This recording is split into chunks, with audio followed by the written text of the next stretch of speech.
Selam aleyküm, hayırlı akşamlar. Saygılar ATR telekanalının teleseyircileri. Bugün informasyon programmasını seyretesiniz. Sizler için ben Gülsüm Halilova çalışan. Növbeteki yayınımızda musafirimiz Kırım Tatar Milli Meclis reisi Rifat Ağa Çubayarov var ve onun beraber sonki aktual meselelerini laf edecekmiz. Rifat Ağa, selam aleyküm, hayırlı akşamlar. Kurban bayramınız hayırlı olsun. Selamun Aleyküm. Kurban Bayram cümlemize hayırlı olsun. Sağ olunuz yayınımızga koşulganınız, vakit tapkanınız için. Çünkü laf etmek istegenimiz hakikaten de çok meseleler var ve hususan son hadiseler etrafında bizim halkımız sizin fikirlerinizden de meraklanadır muhakkak ve söz Wagner meselesi haqda keti. Bu günlere Ukrayna İstihbarat Merkezi'nin yolbaşçısı Budanov'un aytkanına göre Wagner askerleri artık Ukrayna cephesinde cenkte yani çatışmalarda iştirak etmeyecektir degen açıklama yaptı ve bunun bağlı çeşit türlü fikirler var. Aslında Prigojin'in hareketleriyle bağlı çeşit türlü senariyler koz önünde tutula. Aslında siz bu hadiselerge bakar eken de ilk günleri haberlerini okur eken de sevindiniz mi? Bundan bir şey çıkar mı deyip düşündünüz mü? Eğer hatırlasanız biz sizden Cuma günü akşam böyle bir online o'tkirdiğimiz vakit Evet. e, saat 9'lardan sonra onlar edelim akşam bu haberler gelmeye başladı ve elbette Cuma ertesi hepimiz sabahdan Rusya'daki olan olaylara çok dikkatle böyle çok dikkat edip işte onların devamını bekledik. İşte olganın oldu. Elbette beklediğimiz olmadı. Ama ne olsa da şimdi Rusya'nın oradaki rehberlikte olan kişilerin araları şimdi çok böyle çatlamış olganını gösteriyor ve bu Wagner tarafından e, bütün bu yapılan hareketler işte Putin'in otoritesini çok düşürdü ve bu sebepten bana göre bu olayın daha devamı olacak. Daha devamı olacak. Nasıl şekilde neler görecek da bilmeyeyim. Ama inşallah bizler için hayırlı olabilir. Bilirsiniz Cuma ertesi bu bunun devamında aralarında tartışmalar da oldu. Askeri uçağı düşürdüler. Ee, Bilmeyeyim ne kadar olsa da ama kendi aralarından bu yapılan tartışmalarından insanlar öldürüldü. İşte bu kendi aralarında böyle kavga etkenlerinin belki de birinci adımlarıdır ve gelecekte daha gerçek böyle tartışmaları görürük ve olsun çünkü Rusya'nı böyle içlerinde olan tartışmalar Rusya'nı çok zayıflaştırıyor. Ya siz daha çok nasıl versiyanı mantıklı görüyorsunuz? Çünkü bazıları der ki işte Prigojin kuchni joyganı sebebinden böyle vabanka ketip elde etmege istedi siyasi preferensiyalarını ya da en azından ordusunu saklamaga istedi. Diğerleri der ki bu Putin mahsus bunu organize etti. Wagnerlerini Belarus'a yollamak için. Bazıları der ki böylece Ukrayna'nı provokatsiya etmege istegenler. Yani analiz ederken de hem siyasi manada sizin fikriniz nasıl bu versiya daha mantıklı? Ben de böyle başından öyle düşünmüştüm. Dedim ki belki de gerçekten de bu Putin tarafından böyle yapılmış gibi göründü ama yok.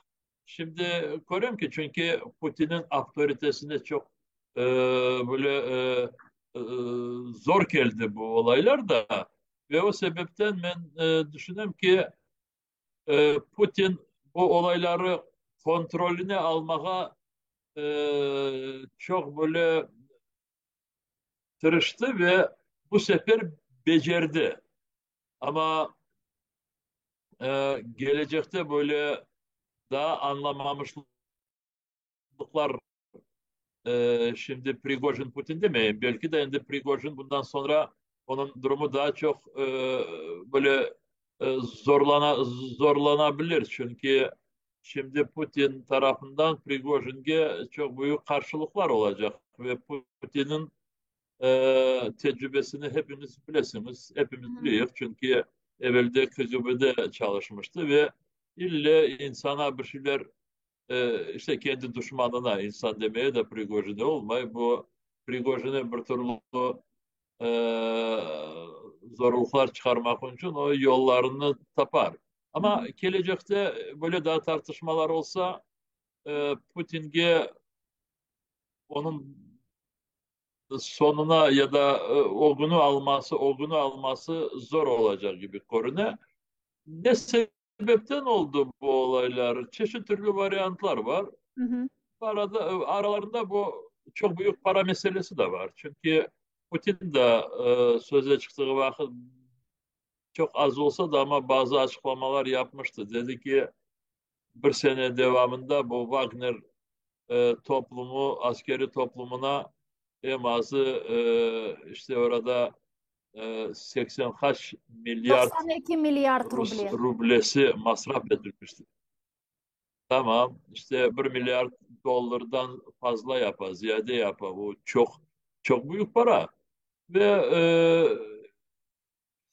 işte bu Wagner toplumunu e, Rusya Savunma e, Bakanlığı, Ministerstvo Obrony o kolunu almaya, kontrolünü almaya istedi. Bunlar ise vermeye istemediler. İşte ne olsa da bu olay ortaya çıktı ve gene de söyleyeyim sebebi ne olsa olsun neticesi olacak mı olmayacak isteredik olsun ama neticesi böyle olmasa bu bir gün aralarındaki olğan tartışma her bir taraftan Rusya'yı düşürdü ve şahsi Putin'i de düşürdü ve bu Hı hı. taraftan biz deyirik ki şükür. Hı hı. Ya Ukraynaga siyasi manada sizin fikrinizce bu bir şekilde tesir etti mi ya da yok? Yok, tesir etmedi. Eğer devamı olsaydı faydası çok Hı olabilirdi. hı. Çünkü anlaşıldı ki Rusya'nın bu iç bölgelerinde işte bu e, bakınız bir gün devamında az kaldı Moskova'ya varıp çıkacaklar bu Wagner askerleri. Moskova'dan bir 250 mi kaç kilometre uzakta ediler. Diyeceğim e, bir gün devamında yüzlerce kilometreleri rahat rahat olar e, hareket ettiler. Hı hı. O onu gösteriyor ki eğer Rusya'da böyle olaylar daha peyda olsa onların ogunu almak için cenkten ya da cebeden Rus askerlerini çıkarıp onlarını kullanması gerek olacak Moskova'ya. O sebepten işte eğer devamı olsaydı belki de bazı yerlerden bu şimdi ateşler olan yerlerden Bakhmut olsun Zaporojye taraflarından Putin o zaman mecbur olacak idi kendi askerlerini çekip onları Prigojin ya da Wagner'e karşı kullanmaya ama işte olmadı. Gelecekte olur inşallah. Мына катенде мираклы bir mesele meydanga келе, çünkü bir taraftan demek Putin'in imajına, reputasyasına çok büyük bir darbe geldi. Çünkü o Prigojin'i ve vatan hainlerini cezalandıracağını ayttı. Ama sonra ertesi gün artık cezalandırmayacağını ayttı ve Wagnerler Belarus'a kettiler.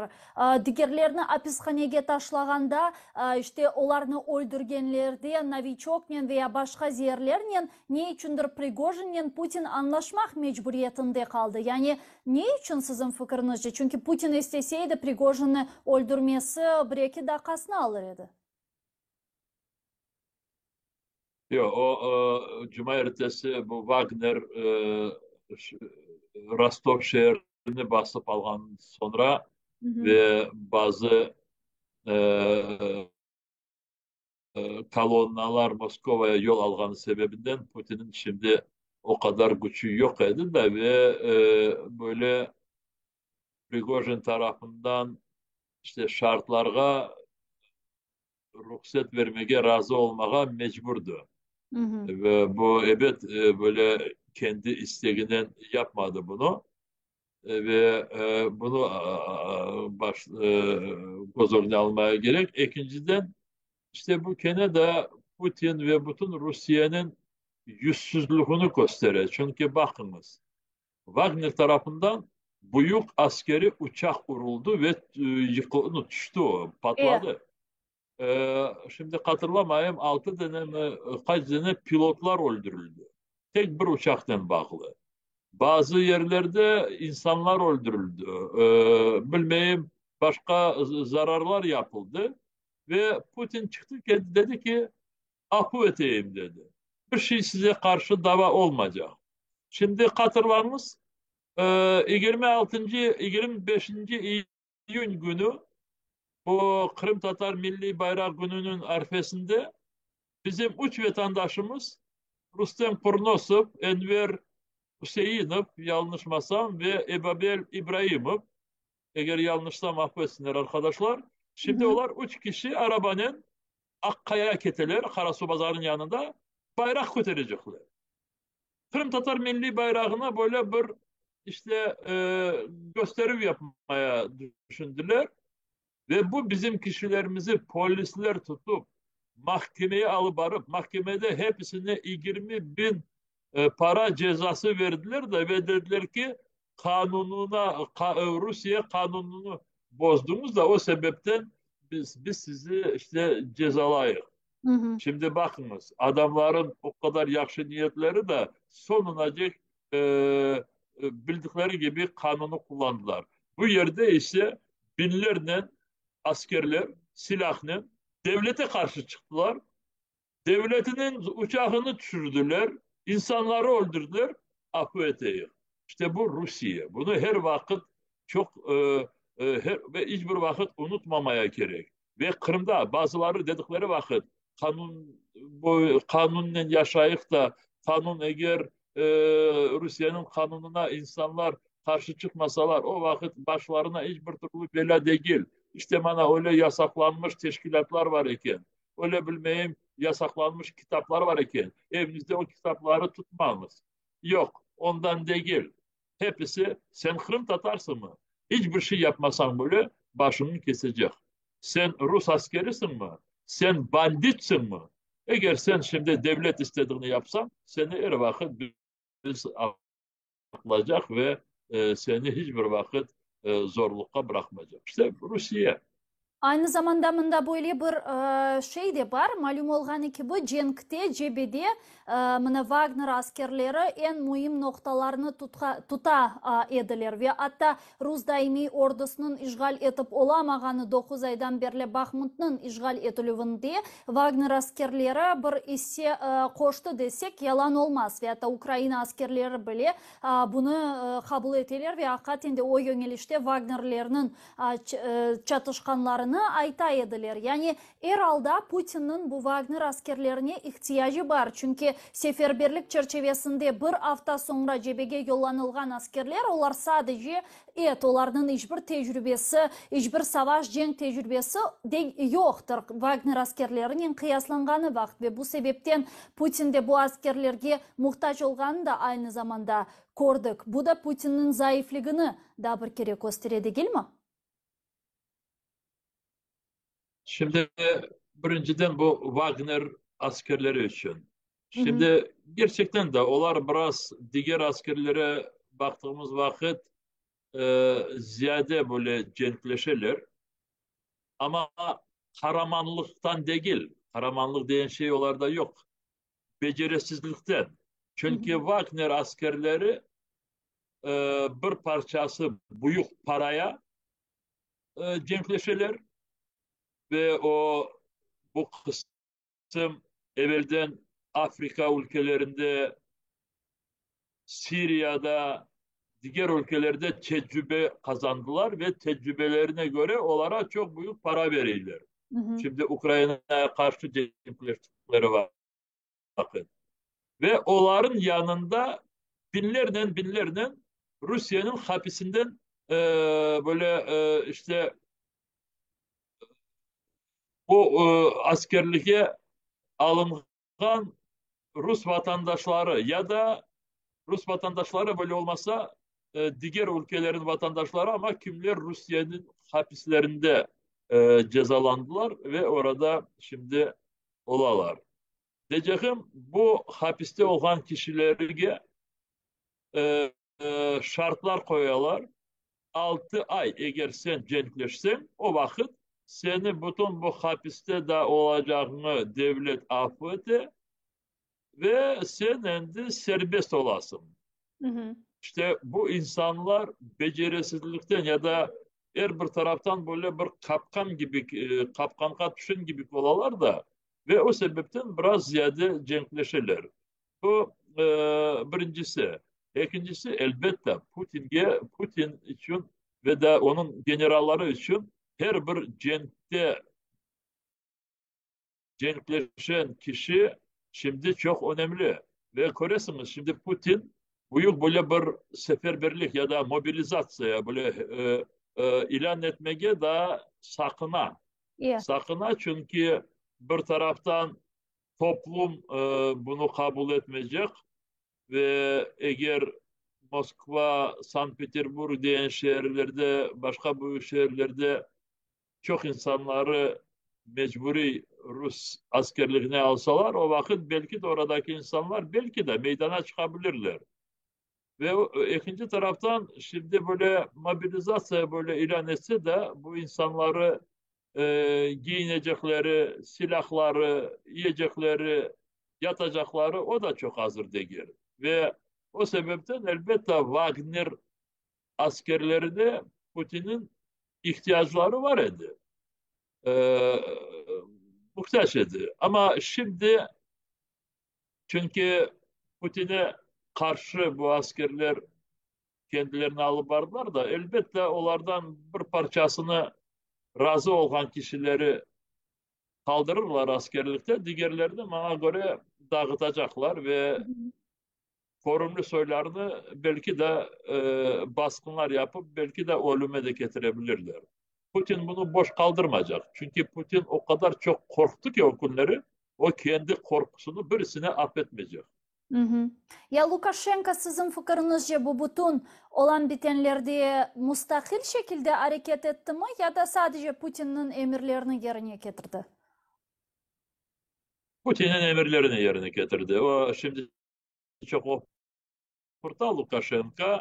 Hı hı. Putin onu biraz o söylediğine böyle açıklama yapmaz yakın zamanlarda. Çünkü adam hizmet etti Putin'e ve o sebepten şimdi bugün hesabadan baktım Beyaz Rusya biraz ucuz fiyatlardan gaz almaya başladı. Hı. Şimdi Rusya'dan gelen gaz daha çok fiyattan düşürülmüş iken Beyaz Rusya için. Başkaları için de gelir. Ve aynı zamanda ama şimdi yarın öbür gün Lukashenko söylediğine kendisi inanıp da daha çok ofurtmaya başlasa o vakit Putin ona der ki sus der. Çünkü bütün Putin'in emirlerini yaptı, yerine getirdi ve yarın öbür gün belki daha peşman etmeyi bilmeye yeter mi etmez mi ama e, bu Prigojin'e bir türlü zorluklar çıkardıkları vakit o diyecek ki Lukashenko'ya sen buna sebepçi, sen beni aldattın diyecek ve Lukashenko şimdi Prigojin'in başına gelgen bütün bu zorluklara da sebepçi olacak. Hı hı. Ya böyle de versiya var deyler ki boften yerge şimdi Wagner askerlerini Beyaz Rus'a geçirmediler. Olar sanki dersin andan Kiev'e daha bir kere hücum etmeye tırışacak. Sizin fikrinizce böyle bir ihtimal var mı hakikaten? E, duydum ben öyle fikirleri. Dersin ki şimdi onları hepsini bir yerde toplayacaklar da ne olsa gene de Beyaz Rusya'da ve ama orada işte onları böyle kışlamak için değil de kışta kalmaya ya da şimdi onları dersin ki bu kısa yol da Beyaz Rusya'dan Kiev'e işte Evet. bilmiyorum kaç yüz kilometre orada. Ha? Dinleyeyim. Hı hı. İşte dersin ki işte oradan onlar Kiev'e e, yolga çıkacaklar, atak yapacaklar. Ben bu versiyaya aslı çok böyle gerçek bakmayayım. Çünkü şimdi bu Beyaz Rusya tarafından Ukrayna e, silahlı kuvvetler tarafından o kadar çok hazırlıklar alıp barındı da şimdi istese Wagner toplumu olsun, istese başka Rusya'nın ya Beyaz Rusya'nın toplumları olsun, birisi hiçbir şeyi burada becermeyecek. Çünkü her bir taraftan şimdi bu Rusya taraftan Ukrayna'nın sınırları ve sınırga yakın olan bütün bu bölgeler çok büyük hazırlıklar bu sene gördüler ve hazırlar. Yani bu ilk başta olgan efekt neожиданности деп айтамыз da, yani o artık olmayacak çünkü Ukrayna Yok, buna yok, yok, hazırladı. Bütün yok. yerlerde mayınlar toşendi ve men bu fikirde sizden razım %100. Öyle bir ucum yapmağa isteseler bile hiçbir muvaffakiyetke erişip olamayacaklar. Aynı zamanda vatandaşlarımızga da böyle bir haber geçmek isteyeyim. Ukrayna Silahlı Kuvvetleri bazı yönelişlerde ilerliyor arkadaşlar. Hem Ukrayna'nın şarkı ve cenubi şarkı taraflarında ilerlemeler var. Ukrayna askerleri Bakhmut yanında bir kasabanı aman aman işgalden kurtargan vaziyette. Donetsk yanında Rivnopil dep adlandırılgan da bir kasabanı işgalden kurtardılar. Melitopol yönelişlerinde de faaliyetler alıp bara Ukrayna Silahlı Kuvvetleri ve yavaş yavaş o'zining taktik operatsiyalarını gerçekleştirip muvaffakiyetlerge erişerler ve bu da balaban bizim beklegenimiz büyük taarruz başlamadı. Bunu da aytmaga muhim. Çünkü hazırlıklar hala da devam ediyor ve Ukrayna'ga gelmesi gerek olan silahlarının beklenilmesi de hala da devam etmekte. Ama Rusya'da boş durmay. Rusya bazı yerlerde terakt hazırlaganı akta çoktan beri, sonki 2-3 haftadan beri faal bir şekilde haberler beriliyor ve hususan Ukrayna istihbarat hizmetleri Rusya'nın mayınlarını hem Kırım'ın Ermeniz Bazar rayonu Titan zavodunda mayınlarını toşegenini ve Zaporojye nükleer elektrik stansiyasında da mayınlar toşegenine dair haberler beriyor. Rifat ağa, sizin fikrinizce onlar bularını bu korkutmak için kullanacaklar mı ya da hakikaten terakt hazırlığındalar? Şimdi burada çok söylemeye mümkün ama gerçekten de şimdi Vaktimiz var, buyurunuz. Putin'in ya anlayayım ama bu Putin'in kafasında ne olağını ve ne sebepten öyle düşünceleri olağanına sonlanacak birisi bilmiyor. Çünkü o bütün dünyanı korkutmak, şantaj için böyle e, fikirleri açıklay ve kullana yoksa da böyle fikirler o hasta olduğu sebebinden kafasında peyda ola. Bu çok önemli. İşte ben bazı yerlerde diyeyim ki Putin aslı hasta bir kişi ama hasta işte kafadan hasta ama bu hastalık ne kadar gerçek ve terin işte onu Allah tek bile. O sebepten şimdi böyle tek oturup da e, yapacak mı yapmayacak konuşması mümkün ama şimdi Rusya'nın bu durumlarına e, bu durumları göz önüne alıp hazırlık görmeye gerek. Ben o günleri başka bir basınga böyle bir interview verdiğim vakit dedim ki şimdi uluslararası bu askeri teşkilatlar tarafından, dünya tarafından aslı öyle bir planlar layık ki Allah göstermesin eğer Putin bu söylediklerini yerine getirecek olsa hemen Rusya devlet olarak ve Rusya'nın bu e, bütün bu nükleer silahları ya da atom silahı Hı hı. hemen kontrolge alınsın. İşte bunlara bana göre hazır olmaya gerek tabii. E, öyle yapılsa o vakit Putin kullanacak mı, kullanmayacak mı? O ikinci sırada o meseleler olabilir. Çünkü dünya hazır olmasa o vakit e, böyle bir e, büyük bir provokasyon yapıp da ya da Zaporojye'deki bu atom elektrostansiyonu patlatsa ya da bilmeyeyim Allah göstermesin atomdan bağlı silah kullansa o vakit neticeler çok zor olabilir. Hı hı. Mına Kırım Titanı hakkında laf edecek olsak degenlerine göre anda bu kimyasal bir zavod ve anda tahminen 200 ton bu ammiak mevcut. Zaten 2018 senesi bazı maddelerinin çıkışı ile bağlı zehirlenmeler vatandaşlarımız yaşagan edi. Mına bu çok mu tehlikeli? Bu ekspertler söylediğine göre çünkü ben burada böyle ben de kullanayım bu açıklamalarda yapılan açıklamalardan çünkü benim böyle bir ayrı bir bilgim yoktur bu kimya ve diğer taraflardan yönelişlerde. Ama ekspertler söylediğine göre 200 tonla amonyak tonla Ee, bu eğer patlamalar olsa insanlara çok böyle ağırlıklar getirecek. Bu ağırlıklar dedim orada eğer nefes alsalar insanlar bu ammiyak olganı vakit ölüme gelecek insan. Hı hı. Ama aynı zamanda bu ammiyak havadan biraz yengil gelir de ve eğer çok yerli hava olsa patladığı vakit o biraz tezce havada böyle azlaşa ve her bir etrafta uçurulgan son adamlara azca zarar olabilir değiller. Ama da birisi bir yerde 200 tonla ammiyak hiçbir vakit patlatmadı. Ve onun gerçeği nasıl olabilir? Allah göstermesin biz de onu görmeye duymayalım. Zaporojye meselesi etrafında da şimdi men bakam çoksu ekspertler işte nasıl ilaçlarını kullanmak gerek, nereden bu yod ilaçlarını almağa mümkün degen bu gibi artık insanlarga hareket algoritmleri hakkında tarif etiyorlar ve bu da hakikaten de çok korkutucu. En azından degenlerine göre demek Kiev'de yaşayanlar bunu hissetmeyecek ama Zaporojye daha çok Kırım'a ve eğer rüzgar olsa bu Balkan ülkelerine keteceği sebebinden bu daha çok garbi ülkelerge bir tehdit, garbi ülkelerge bir korkutuş. Şimdi böyle bir şey var. Yani ben böyle düşünüyorum. Belki de siz razı olmazsınız ama gene de Rusya için bu Zaporojye nükleer stansiyası Titan zavodunu patlatmak onu korkutmaktan daha yaxşı.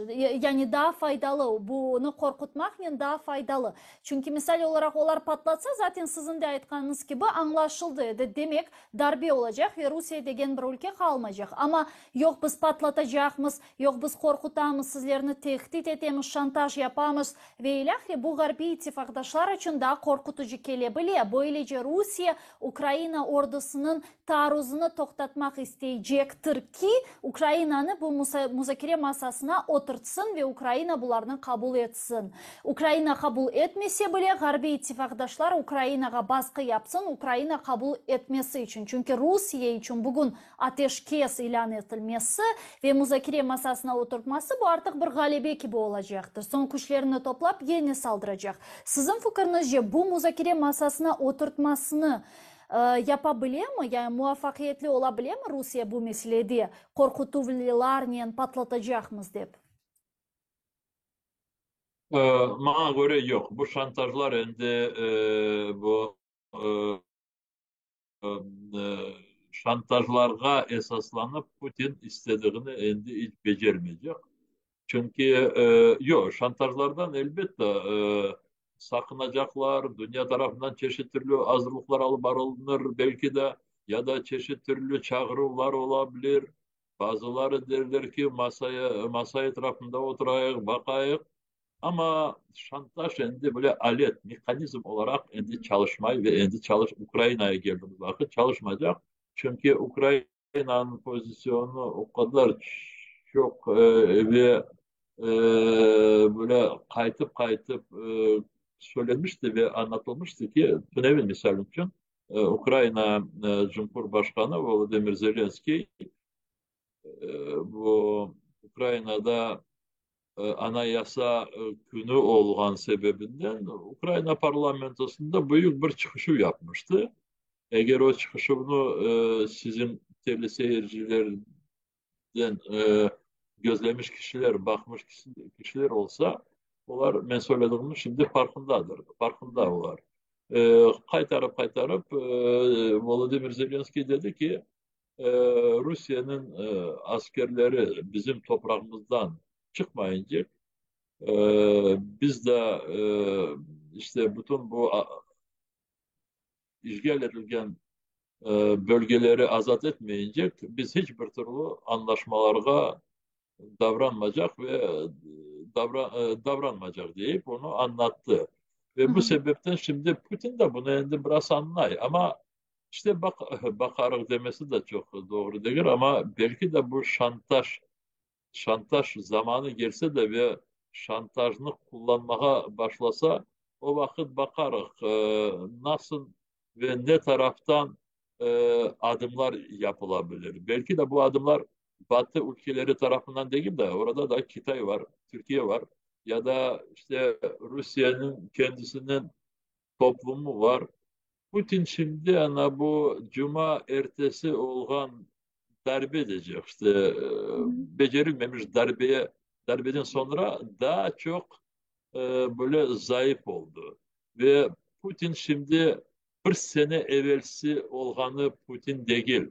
Ve onun ne kadar şimdi kışırıp ya da keskinle böyle söylese de ama endi onun emrini yerine getirecek kişiler çok azlaştı.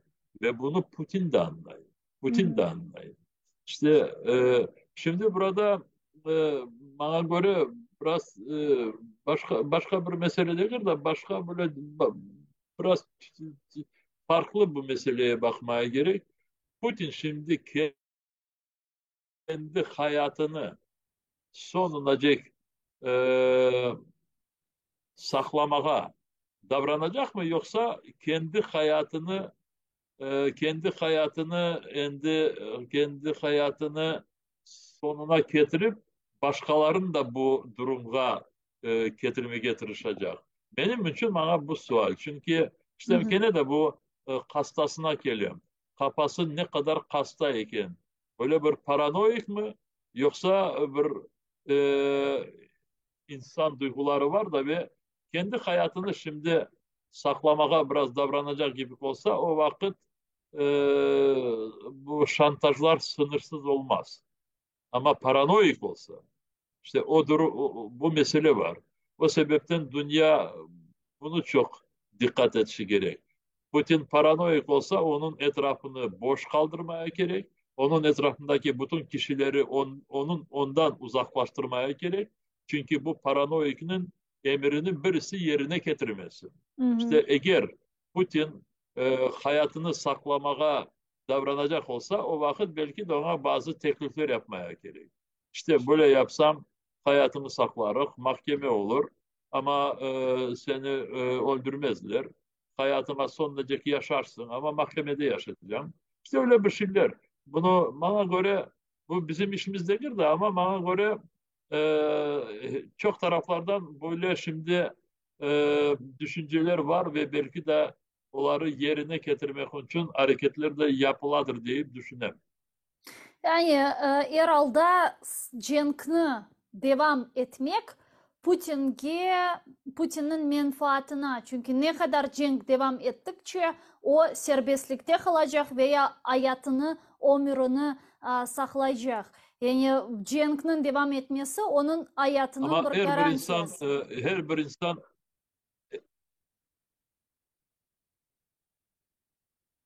Hı hı. biraz internet zayıf gele de Her bir insan ben söylemeye etediniz.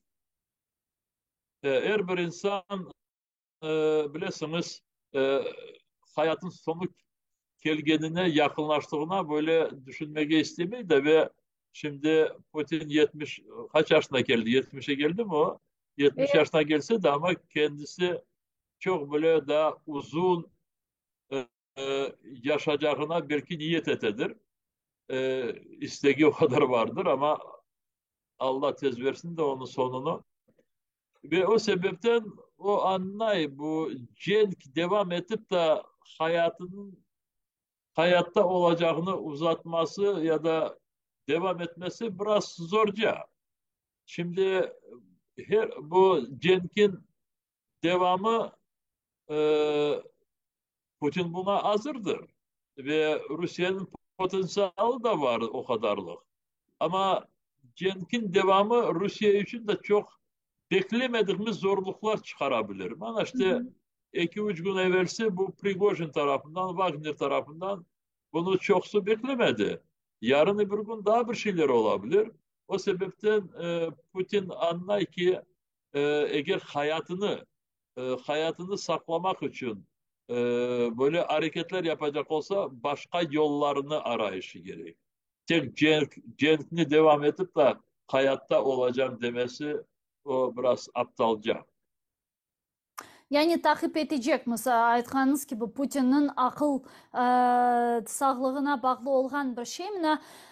Cebede ne yazık ki bizim vatandaşlarımız savaşıp ölmege bu meselede ne yazık ki devam ediyor ve siz de özünüzün Facebook sayfanızda bergen haberinizge göre tahminen 6 saat yani bugün yazamız bugün 6 saat evvel yazganınızga göre Bakhmut yönelişinde kirgen Rus işgalcilerinin çatışmada 20 yaşındaki Edem Aliyev Ukrayna askeri ve Kırım Tatar halkının evladı elak oldu ve bu haber sizin Facebook sayfanızda yayınlandı. Babası Nariman Aliyev'nin Bağda eken Kırım Tatar Milli Meclisi dep yazasınız. Rifat ağa, Kırım Tatarları sizin algan, elbette ki içtimai ağlarda biz bazılarının isimlerini koyuyoruz. Cenaze bugün ve saire başka gün olacağına dair haberler alamız. Yani bu miktar savaş başlagandan beri aslında sizin takiplerinizge göre çok mu?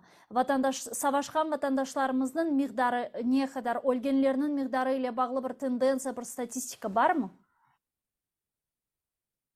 Şimdi Cenk'te olan soydaşlarımızın nüfusunu biz bilmiyoruz Hı hı. ve bunu böyle bir cetvelge de almaya davranmadık.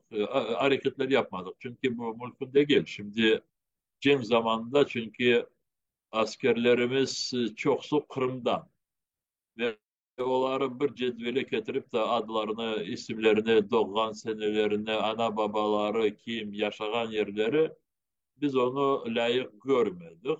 Ve bu birincisi. İkincisi de bizim askerlerimiz böyle bir askeri böyle toplumda değil de çepilmiş olar Ukrayna ordusunda. Yok, ayrı askeri toplumlar da var. Misal için Batalyon Kırım ya da Noman Çelibicihan isimli askeri toplum var.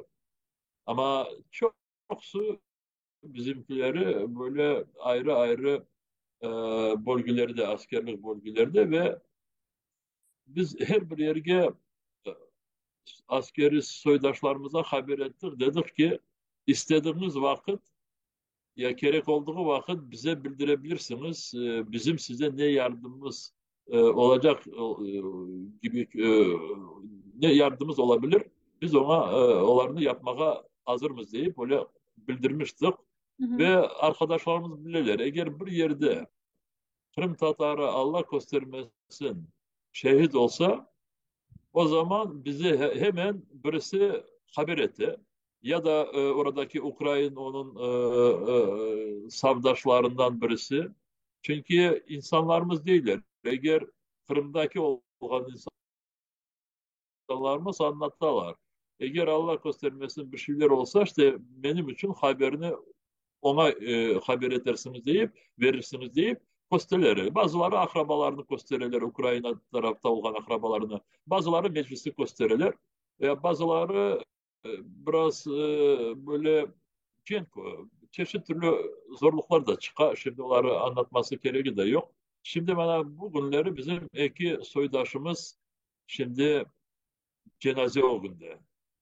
Birisini şimdi e, bu günleri ne olsa da şehidimizi Zaporojye'ye getirdik. Hı Ve hı. orada şimdi bir iki günden sonra alınacak ve cenazeyi inşallah Kiev'de götürecek.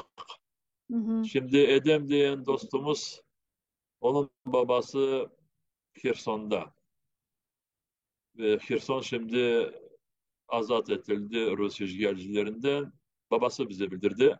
Ama ne zaman cenazesini yapabiliriz? Şimdi bazı zorluklar var. Onları da çözmedik. Arkadaşlar anlaşalar ve inşallah onu da yakın zamanda toprağa vermeyi beceririz. Bu çok önemli bizim için.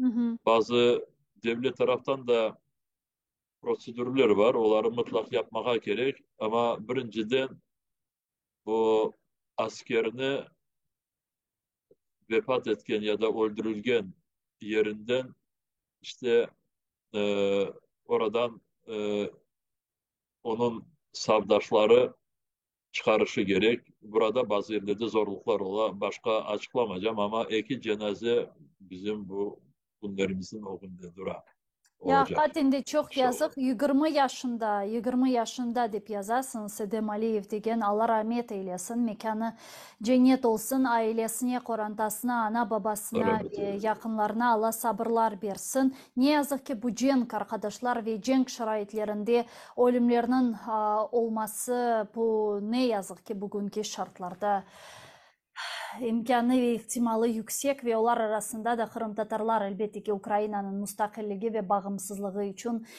cenkleşeler, cenkleşmeye de devam ettiler ve aynı zamanda da Kırım için cenk başlamadı. Kırım için daha çatışmalar, açık çatışmalar başlamadı ki 26 iyun günü Rifat Ağa Kırım Tatar bayrak gününe bağışlangan tedbirde ATR telekanalının jurnalistleri de var idi. Hususan men de barandım, anda çeşit türlü çıkışlarınızı dinledik. Sonra Mustafa Ağa o'zining chiqishida ve ayrıca bizim intervyumuzda da şunu bizge aytdı dedi ki işte Kırım'ın siyasi diplomatik yolunun kaytarılacağını herkes bekleydi ve hatta stratejide bu belgilengen edi. Ama şimdi görünüyor ki harbiy variant daha büyük ihtimalle gerçekleşecek ve halkımızga da böyle bir çağrı yaptı. Mustafa Ağa dedi ki işte vakti zamanı gelgende herkes o'zini göstermesi gerek ve vakit geçken son torunlarımız bizge sen Kırım işgal etilgeni, işgalden kurtarılgani, Kırım için cenk yüz bergeni vakit ne yaptın dep soragani vakit cevap vermek için yüzümüz olsun degen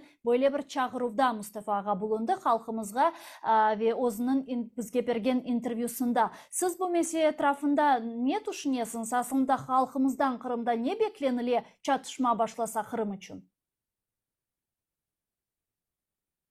Şimdi bakınız, ben bu mevzuda hiç çok konuşmaya istemem, gereği yok. Ama gerçekten de Ukrayna silahlı kuvvetleri ya da Ukrayna askerleri Kırım'ın sınırına geldikleri vakit orada Kırım'da durum çok böyle değişecek ve karışacak.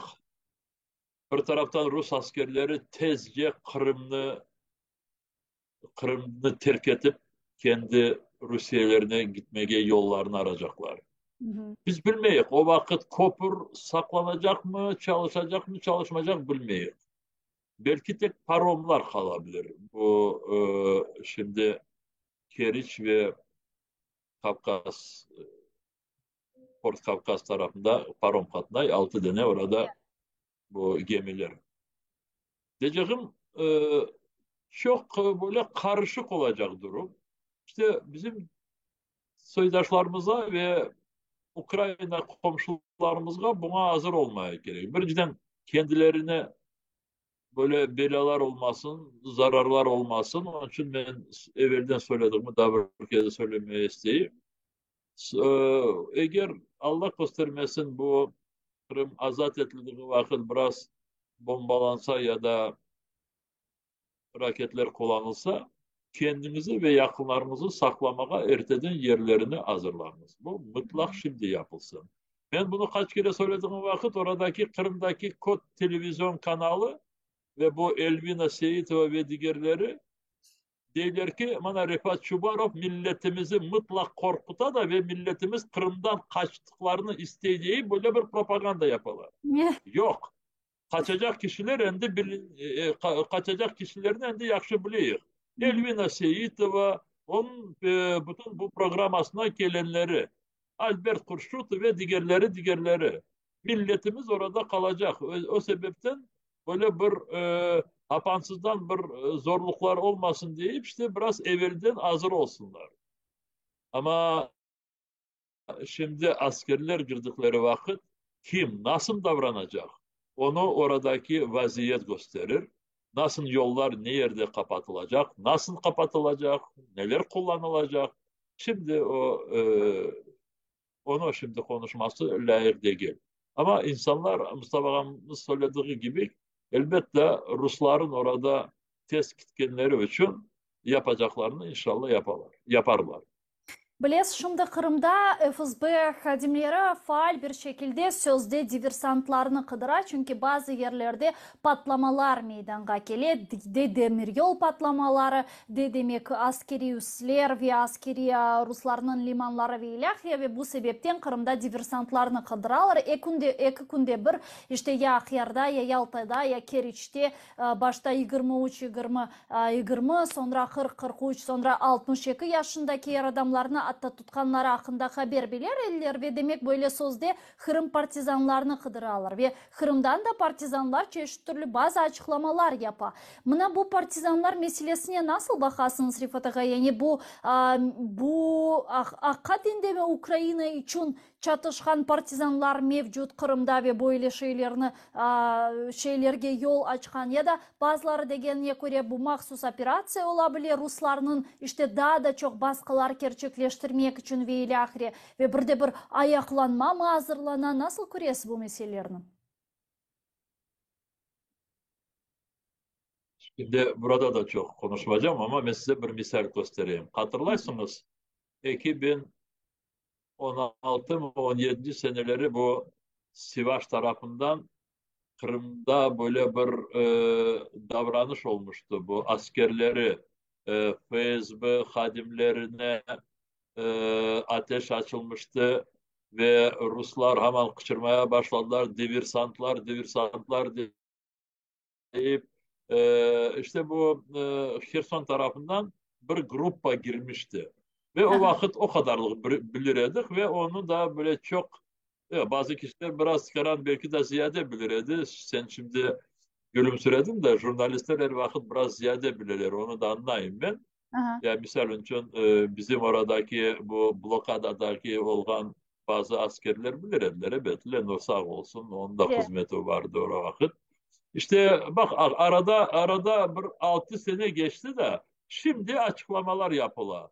O vakit bu dağınık şimdi bu Главное управление разведкinin rehberi ve ondan Ukrayna işte askerleri Cankoy'daki ana bu e, askeri aeroportunu ya da askeri aerodromunu patlatmak için bir planları vardı ama sonlanacak beceremediler. Söylemeye istediğim ki bugün olanlarını biz 5 seneden son temelli haberler alabiliriz. Ama gerçekten de Kırım'da e, Ruslar tezce oradan kitkenlerini Rusları hiç Kırım'da görmeye isteyenleri ve Ruslarga becerdikleri yerde böyle bir zararlar yapacak kişiler varlar. Varlar ve davranan soyları olsa davransınlar. Kalanlarını konuşmayıp Hı hı. vakti gelse başka açıklamalar olabilir.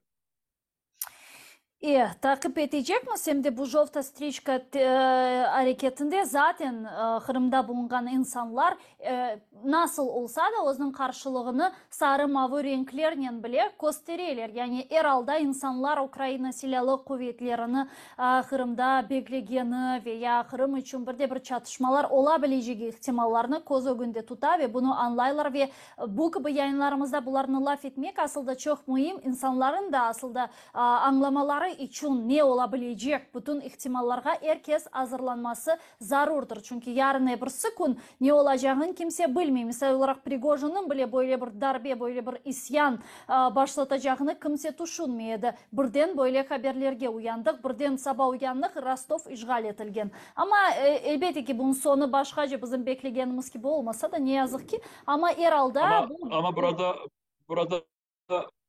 burada ben bazı sizin fikirlerinizi anlayayım da ve biraz başka türlü devam edebilirim bilirsiniz.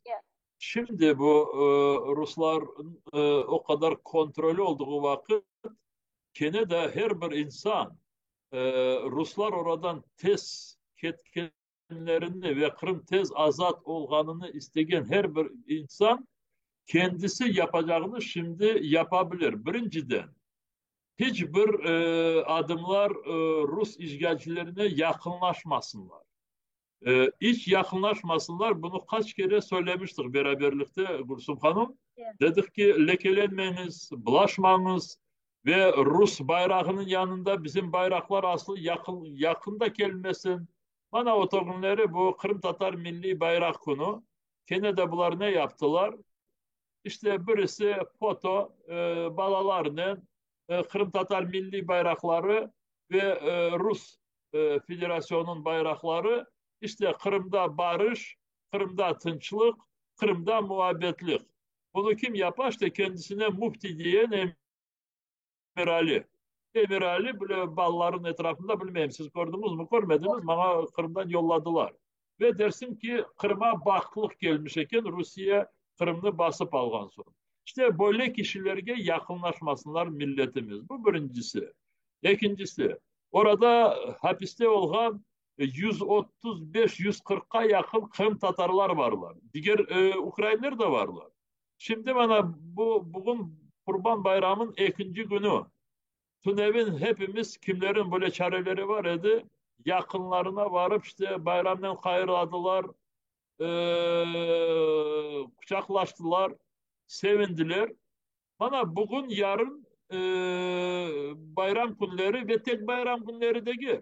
Başka günler de. Bu bizim hapiste olan kahramanlarımızın korantalarına varımız. Onların da balaları var. Onların da orada kar tesli ana babaları var. Onlara böyle bir destek gösteriniz, yardımlar yapınız. İşte bu hepsi direnmek meselesi. Hı hı. Direnmek meselesi. Ve ana babalar kimlerin oğlanları, kızları endi yetişti bu 10 sene arasında. Onlar daha çok dikkat olsunlar. Oğlanlar birinciden Rusya askerliğine varmasınlar. Hiç aslı böyle olmasın. Ve diğerleri de Rusların bütün bu oyunlarına girmesinler.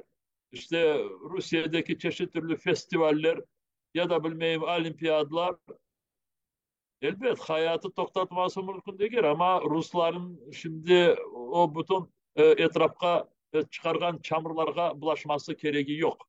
Çünkü yarın bir gün Ruslar oradan gidecek. İşte ben bunu yapsınlar diyeyim ve bunu yapan insanlar yarın öbür gün başka hareketler gerek olduğu vakit ve ona fırsatlar peyda olduğu vakit o hareketlerinde yaparlar. Hı Bu hı. sebepten ben bu Jopta Strişka ya da Ateş ya da diğerlerin etrafında bile çok derin konuşmayayım. İnsanlar adım adım yapsınlar da ve birinciden kendilerini bu işgalcilerden ve işgalcilerge hizmet etken bazı Kırım Tatarlardan uzaklaşsınlar. Hı hı. Onlar kendileri kalsınlar. O kadar mı? Иә. Я мына Рифат аға бойлай бір суал мейданға келеді. Чүнки мен соңғы вақытлары Қырымның işgalden kurtarıldığı yakınlaşkan çeşit türlü Kırım Tatar toplumlarında çeşit şeylerini işittim. Ve hatta bazı Kırım Tatarları işte Kırım'da mına referendumga bargan sözde referendumga ya da sözde plebiscitke bargan bir kaç Kırım Tatarını bileyim. Tezden ona onların prokuraturaga vereceğim veya bilmeyeyim işte adlarını soyadlarını bilemiz. Cedveller işte kaysı kim satılgan kim yok ve деген ата сөздер білем Қырымда бар. Қырымда insanlar yok benim komşum böyle yok şöyle деген laflar айталар. Ve Ukrayna Kırım'a kirgeni vakit elbette ki Ukrayna kanunları, Ukrayna hukuk meydanı anda bulunacaktır. Ve bu meselede sizin fikrinizce nasıl? Kırım Tatar mı, Ukrayn mı, Bulgar mı, Rus mu fark etmez. Herkes Ukrayna kanunu o günde ten mi olacak? Şimdi bakınız, burada bu ayrı bir aslı belki de mevzudur. Hı hı. E, ama ben böyle söylemek isteyeyim. Eyvas Umerov'un hepsi hatırlay mı? Evet. Eyvas Umerov gibi birisi oşamasın. O ekranlara çıkıp da o öyle yaptı, Refat böyle, Osman öyle, onu yakalamaya gerek, onu kurşunga dizmeye gerek. Kaç Kırım Tatarlarga karşı böyle pislikler yaptı da. Neden yaptı? Şimdi Rusya taraftarı olduğu sebebinden de gir. Onun içinde şahsi o kişilerge öyle bakışı var idi de ve bütün ona işte yakın olmayan ya da işte beğenmeyen ya da bilmeyim ona ters söyleyen kişilerini işte böyle bir düşman cedvellerine koymaya tırıştı. Ama sonuna ne oldu? Kendisi o hapiske düştü. Çünkü pis insanın sonu her vakit öyle olabilir. Ben şimdi e, o vakit hapiske onu bıraktıkları vakit dedim ki onun en büyük cezası daha o gide olacak. Hı hı. Ruslar ona ceza yaptıkları kendi sebeplerinden yaptılar. Orada adalet meselesi için değil. Ama adalet desek o vakit Eybas Umerov gibi kişilerge mahkeme daha ogumuzda var. O indi Kırım azat edilgen sonra. Şimdi oradaki bazı kişilerimiz deyler ki böyle yaparım, öyle yaparım. Bakınız, Ukrayna devletinin kendin strukturaları, organları var. Ve kimler ne yaptı? Ve ne yerde nasıl kainlik e, yaptılar? Kanunu ne yerde nasıl kanuna karşı çıktılar? Onlar hepsi ogrenecek. Ve öyle olmasın ki bazı kişiler komşunu beğenmediği sebebinden bir şeyler uydurmasın. Hı Ee, hı. Ben tarihçi olarak arşivlerde çalıştığım vakit öyle şeyleri çok öğrenmiştim. Kırım'da olmasa da başka ülkelerde ama çok öğrenmiştim. İşte birisi komşusuna çakıp onun evini almak istemişti ya da bir şeyler yapmıştı. O sebepten eğer yok biz hepimiz Kırım'da ben eminim kavuşkan sonra hepimiz Kırım Tatar Milli Meclis'in ofisi açılganından elbette biz öyle bir komisyon kurarız. Hı hı. Ve her bir kişinin böyle bir e, nasıl ihtiyacı olsa işte bana iftira ettiler ya da bilmeyi beni doğru anlamadılar ya da bilmeyin birisi deyip gelip de işte öyle oldu böyle oldu. Elbette biz bunu dikkatle her bir şeyine bakarak ama gene de söylemek isteyeyim. İnsanlar böyle birbirlerini çakmağa bana göre aşkmasınlar.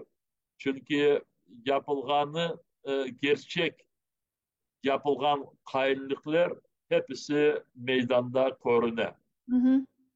Мында %100 разым. Hakikaten zaten o kadar zorlu vaziyette da bir-birimizni kemirmek bizge hiçbir şekilde fayda etmez. Ama zaten ihaneti ve hainligi, satkınlığı belli olganlarının soyadları, isimleri zaten malumdur. Zaten herkes onlarını bilir ve halk tarafından onlar da kabul edilmiyor. Ve bu meselede benim fikrimce herkes adalet o günde, mahkeme o günde aklanmalı veya cezalandırılmalı eğer ki kabahati var ise. Çünkü ihanetinin aytkanları gibi milleti yoktur.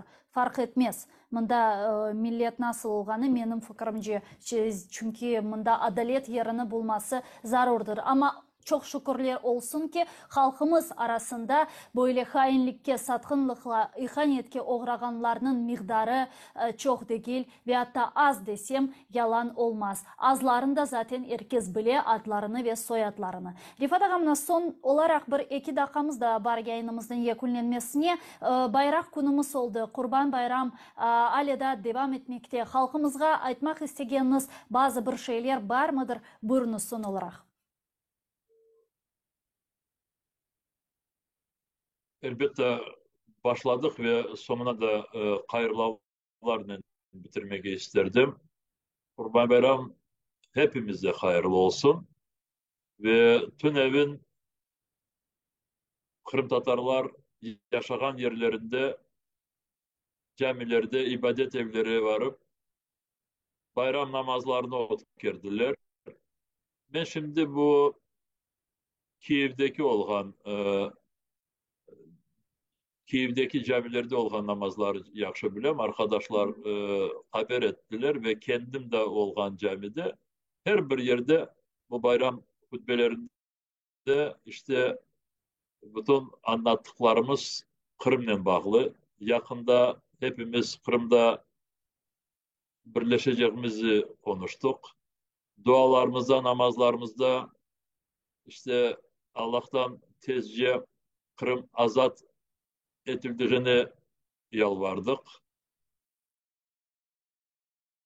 Bütün Ukrayna askerliğinde olan bizim didaşlarımıza sağlık, yaralarsız olanlarını istedik. Ve dünyada da çok yerlerde şimdi oradaki olan Müslüman toplumlarının birlikte Kırım Tatarlar da bu sene koşullar. İrlandiya'da, Hollanda, Almanya, Polonya, Romanya, Kanada, Amerika Koşma Ştatları evvelden onlar yok ediyor. Evvelden yok ediyor çünkü Kırım'da hepimiz yaşamaya tırışır edik ve geçen senesi bana bu Rusya tarafından seferberlik ilan edildiği sonra mobilizasya çok erkeklerimiz binlerle çok sık korantalarla birlikte tezce Kırım'ı terk ettiler. Çünkü mecburi olsa da Rusya askerliğine kendilerini varıp da orada kollarına silah alıp da devlete karşı, Ukrayna devletine karşı ya da kendilerinin soydaşlarına karşı hiç öyle aslı e, böyle şey kabul etmediler ve böyle yolga çıktılar. İşte bu kişiler hepsi şimdi evge yol almaya düşünürler. Biz de Kırım Tatar Milli Meclis olarak her vargan yerimizde ya böyle online şekilde konuştuğumuz vakit hepsine değil ki şimdi siz orada canlarımızı, balalarımızı kurtarasınız. Ama Kırım'a Ukrayna askerleri yakınlaştığının sizler hepiniz askerlerin yanında olacaksınız ve sizler Kırım'a gireceksiniz. Çünkü bizsiz Kırım'ın geleceği bizim e, milletimize layık olacak şekilde yokturdur. İşte o öyle olganını isteyik ve ona davranıyık. Nasıl olacak? Allah bize yollarını gösterir. Kırım'daki arkadaşlarımıza, gene de söylemeye, dindaşlarımıza, bütün oradaki soydaşlarımıza gene de söylemeye isteyeyim. Becerdiğimiz kadar birlikini saklayıp Kırım azat edileceği edik korune ve bu sebepten bizler de her bir taraftan buna hazır olayıq. İşte hem bayramlar hem bayramlardan son gelecek bütün bu devam edecek hayat hepimize hayırlı olsun, belasız olsun. Amin. Çok sağ olunuz Rifat ağa. Büyük teşekkürler yayınımızga hoşulganınız için. Milli Meclis Reisi Rifat Çubarov bizle canlı bağdaydı. Saygılı arkadaşlar, ATR telekanalının ekranları başından ayrılmanız. Nevbeteki yayınlarımızda görüşkence.